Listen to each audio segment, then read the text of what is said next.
Laura Kuenssberg has condemned Boris Johnson's performance in Prime Minister's Questions Today as he clashed with Sir Keir Starmer.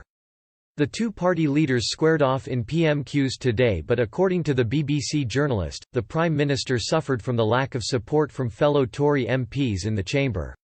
With the government coming increased scrutiny for its handling of the crisis and the rising death toll, Laura declared the Labour leader's forensic detail had defeated the Prime Minister today. In a tweet, she said, like last week, Johnson suffers when he doesn't have rowdy backbench cheerleaders behind him. The lawyer beating the showman hands down this week.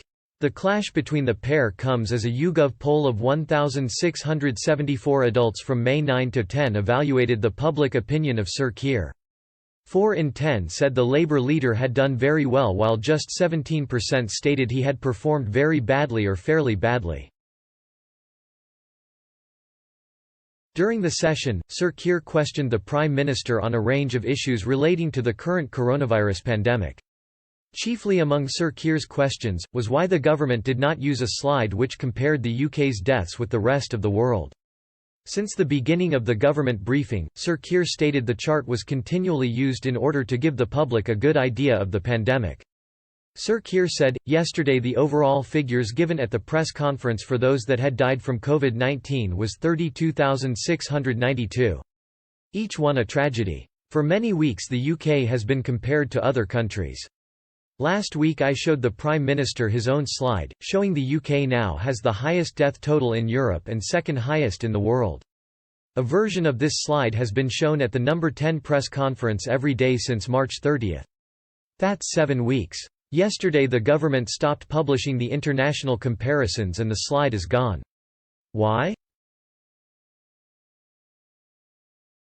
Mr. Johnson responded by claiming the government was bringing the daily death rate down. The Labour also questioned Mr. Johnson on the number of excess deaths in care homes in April. He said, the ONS records the average number of deaths in care homes each month. The last 5 years the average for April has been just over 8,000. This year the number of deaths in care homes for April was a staggering 26,000. That's 3 times the average 18,000 additional deaths this April. Using the government's figures, only 8,000 are recorded as COVID deaths, that leaves 10,000 additional and unexplained care home deaths this April. However, in response, Mr. Johnson insisted the country was going through a once-in-a-lifetime virus. At the time of writing, the UK has registered 226,463 cases of COVID-19. There have also been 32,692 deaths in the UK.